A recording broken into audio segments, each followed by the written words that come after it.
If you want to get in contact with me, the best way to do it is on Instagram. If you just want to say what up, if you want to tell me you love my videos, if you want to tell me you love my beard, the best way to do it is on Instagram. Peace, y'all. Jonny Fastlane here. So, ASAP Rocky is out of jail, and Nipsey Hussle's marathon clothing has been fenced in. Troy Ave shows up to court for attempted murder, and Drake drops a new project. Let's talk hip-hop.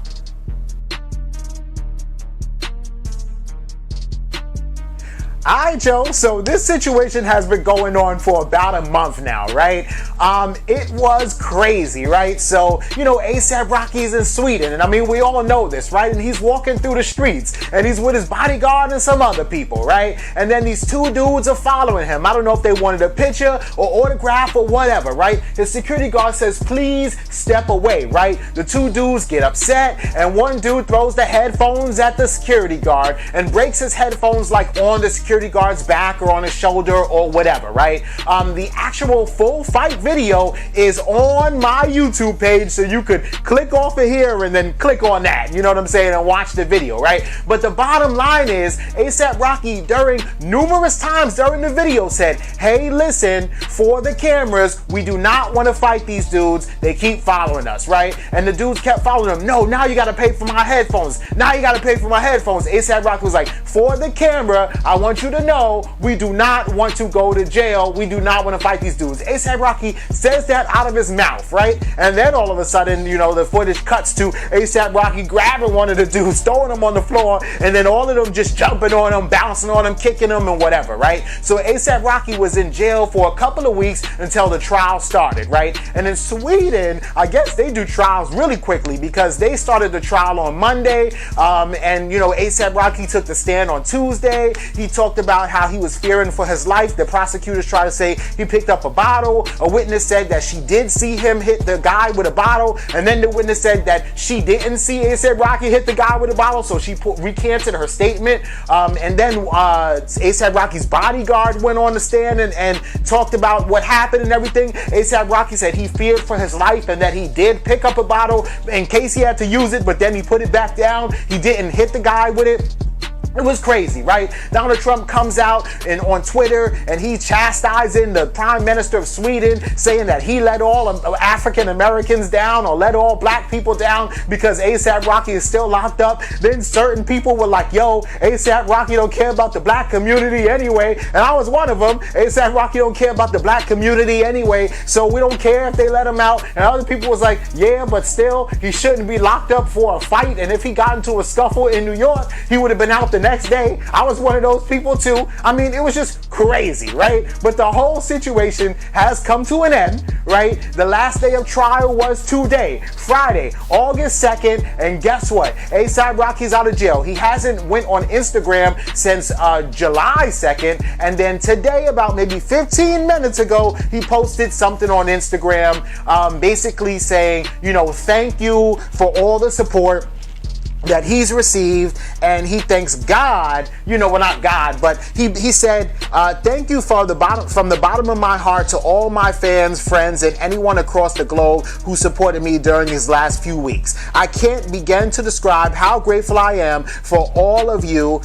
This has been a very difficult and humbling experience. I want to thank the courts for allowing me, Bloody, and Thorough to return to our family and friends. Thanks again for all the love and support. So him, his homeboy, and his security guard, all free. They're still in Sweden because I'm telling you, he just put this on Instagram like 20 minutes ago now. And pretty soon he'll be back home, back in the States or stateside or in New York or LA or wherever, in Beverly Hills and Soho, you know what I'm saying? And then we'll see what happens. I'm sure that he's probably going to go on the Breakfast Club, right? They're going to want him on Everyday Struggle. DJ Vlad's going to reach out to him and bring him on Vlad TV.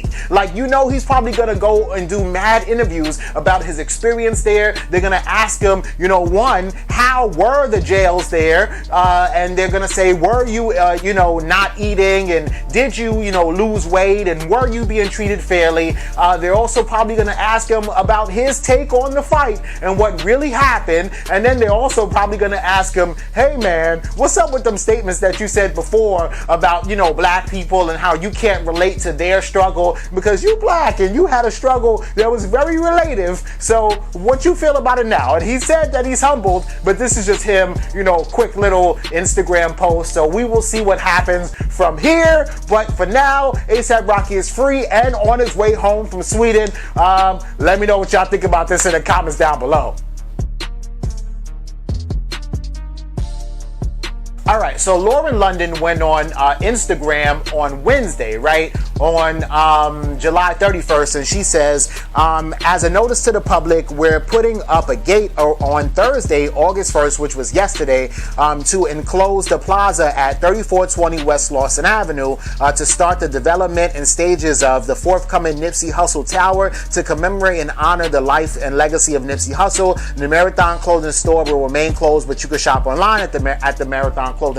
Thank you, the Marathon Clothing, right? So this is cool, but also a little bit weird, right? Because a lot of people were like kind of outraged and upset because they're like, why are they putting up a fence? And y'all can see that image. It's just the image itself. It's just such a powerful image where you see, I've never seen like a strip mall fenced in, right? But this strip mall is in the middle of the hood, and obviously it comes from, you know, the direction of Lauren London and Nipsey Hussle's estate. So it's not like, you know, the cops in LA are just putting up a fence around Nipsey Hussle's thing because they want to keep people out or whatever the case may be, right? But also, you know, they're building this monument. So it's called Nipsey Hussle Tower, and it sounds like it's going to be like a building or an apartment building, but it's not. I don't think so, at least. I think it's because they would have to demolish the whole strip mall. I think it's going to be a monument to him, or maybe a statue of some sort, right? Not maybe a Nipsey Hussle statue like, you know, yo, I'm Nipsey Hussle, but maybe some kind of like tower, but not anything that you could be inside of, you know, or maybe so. I don't know, right? We don't know exactly what the Nipsey Hussle Tower is going to be, but they're going to start building it pretty soon because they just put up the fence now, right? And then also, a lot of people in the area have been robbed because that area has become a tourist attraction, right? So think about it like this, right? Imagine a tourist attraction. I'm from Brooklyn, so imagine a tourist attraction in the middle of Brownsville, right? And in a strip mall, and everybody's coming from overseas and all kind of different places of the country, and now you see white boys in the middle of Brownsville going to some, you know, obscure, you know, strip mall, taking pictures and everything. Yeah, they're probably gonna get robbed, you know what I'm saying? And it's still all love to our fallen soldier, whoever was from Brownsville, but they're gonna get robbed because what are they doing on Sutter Avenue? You feel me? It's just funny and weird, right? So a lot of people have been getting robbed in Crenshaw on Slaughton, which, you know, hey, it is what it is. But anyway, so they put up the fence so that I guess at a certain time of night, once all the stores closes, let's say the last store in the strip mall closes at 10, you know, they lock up the fence and nobody can go there at 2 or 3 o'clock in the morning or take selfies or whatever like that. And that's cool because we also don't want people, you know, defacing Nipsey Hussle's tower or the monument or the statue or whatever that they're going to build too. So I get it, right? And also the Marathon Clothing Store has been closed ever since Nipsey Hussle's death, right? They opened it up a few times because certain rappers like T.I. and stuff went over there and dropped like $20,000 in the Marathon Clothing Store, but really and truly it's been pretty much closed, right? You can still order online, but for now it's closed, right? And then in other Nipsey Hussle news, Nipsey Hussle's being sued by American Express for unpaid credit card bill that's $46,000, right? Which is weird and crazy because usually if somebody dies, the credit card companies just kind of wash their hands with it, count it as a loss, and go on about their business, right? But the American Express knows that this is Nipsey Hussle, so they just want their money from his estate because they know like Black Sam, who's Nipsey Hussle's brother, controls the money now, and they were trying to get the money from him, right? Which is kind of messed up, it's sleazy, and also a bad way to do business. But then again, American Express don't care about, you know, Nipsey Hussle or hip hop or rap or for the culture or anything like that. So, you know, it is what it is, right? There was another company also that was suing Nipsey Hussle for $36,000, but then when they realized that the reason why the payments were delinquent is because it was Nipsey, 3 days later, they recanted that and they pulled it out and they said, you know what, we count it as a loss. We don't want the money from Nipsey or his estate. So that was cool. And really and truly, when a person dies, these creditors actually can get their money from the federal government, and you know, it comes on the back end. So really, they don't need the money from the person who took out the loan or the credit line or whatever the case is. But you know, American Express is, you know, doing what they do. So anyway, let me know what y'all think about this in the comments below. So today is August 2nd, right? And Troy Ave has to show up in court for another court date for an attempted murder charge that he got like a couple years ago, actually, back in 2016, right? And so this morning, like real early in the morning, Troy Ave goes on Instagram to kind of let us know what's going on, right? So Troy Ave says, y'all see the bullet holes in my legs? I got these when a hater tried to kill me. I reversed the roles and fought and got the gun out of his hands, and now today I go to court charged with a gun and attempted murder of his life. Ain't that crazy? NYC says it's the law. I say it's self-defense. I don't trip though, because I'm blessed and highly favored, so I'm gonna keep smiling in y'all faces and just pray for me, right?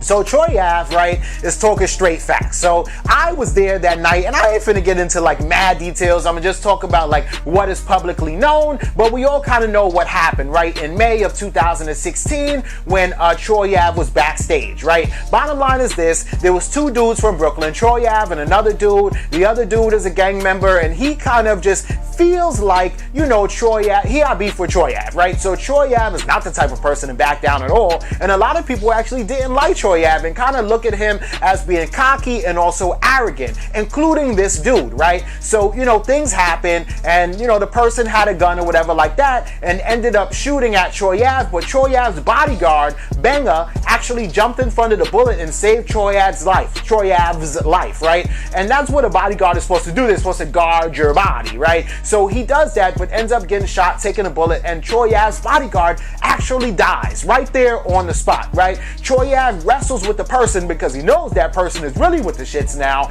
and gets the gun from him, right? Once Troy Ave gets the gun in his hand, well, Troy Ave actually got shot in the leg too during the wrestling of getting the gun, but Troy Ave still manages to get the gun, right? Once Troy Ave gets the gun, that person starts running from Troy Ave like, oh man, now he got the gun, right? There's footage of Troy Ave, you know, chasing after the dude, shooting at the dude and shooting into the crowd because Troy Ave is limping and really doesn't know or focus on what he's doing and really couldn't aim properly. But anyway, everybody runs. We all run, right? Because it's like, oh my God, they're shooting up in here, up in the Irving Plaza, right? Bottom line is this though, right? Troy Ave is found maybe like an hour later at the hospital. The cops go and search his car. They find the gun, the same gun that killed Troy Ave's bodyguard, the same gun that the other person brought into the place, right? Now that person has since been convicted for having the gun, but not convicted for any like murders or anything like that, because they found the guy's DNA on the inside of the clip of the gun, and only the person who loaded the gun could have put it in there and had their DNA on the inside of the clip of the gun. So they realized that yes, the gun was not Troy Ave's, right? So I don't think Troy Ave's gonna get a gun charge, but maybe he will, because the cops found the gun on him, right? This is crazy, because if this wasn't New York, and if this was Atlanta or Florida or Texas, you know, one of those stand your ground states, then you know that Troy Ave, all of those charges would have been dropped. Like when that person came up in Soulja Boy's house and Soulja Boy shot him 5 times, no, Soulja Boy didn't get no charges, right? No Plug ended up killing that other dude, man, I thought Bankroll Fresh, but it was in self-defense, so No Plug ended up not going to jail and having no charges, right? The Baby in North Carolina, Walmart, in the aisles, when he's with his family, you know, they tried tried to kill him, he ended up shooting them and only got a gun charge, and he's got unsupervised probation for a year for a gun charge, which is fine, right? And Gucci Mane ended up shooting somebody that tried to come to his house back in 2005 and killing them, but again, that was in Georgia, and he got self-defense, and these men all killed people and didn't get any charges at all, right? But Troy Ave is in New York, and the same kind of thing happened where Troy Ave didn't even have a gun on him and wrestled the gun away from the assailant and managed to get him out of here, and Troy Ave didn't kill nobody or even shoot anybody, but he is now going to jail, well, going to trial for attempted murder and may have to go to jail. So we will see. But yo, man, my prayers go out to Troy Ave, because really and truly, I do not think that he deserves what's going on right now. But we'll see what happens, and you know, keep your head up, bro. Let me know what y'all think about this in the comments. But Drake, he's a funny dude, right? Because like Drake hasn't dropped an official album since last year, but that's cool. Like one Drake album a year, or even one Drake album every 2 years is fine with me. Drake has fire music, and he's also like one of my favorite artists, right? But today he dropped a care package for us, right? And when I say a care package, it's like, you know, he's still keeping with that same theme, like take care and all that stuff. But a care package, basically something that you could sit with for the summertime, right? And so, you know, over the years, and Drake's been in the game for about 12 years now, so all these like onesies, twosies, and loosies that he's just kind of put out, you know, mixtape tracks, who, you know, he hasn't really gotten any money for it or anything like that. It's just free. You can stream it, you can put it on your social media, whatever the case may be, right? Drake decided to release all these together as a collection of songs in an actual project, right, called Care Package, right? So he's got a couple tracks on, well, not a couple, it's like 15 or 16 tracks on there, but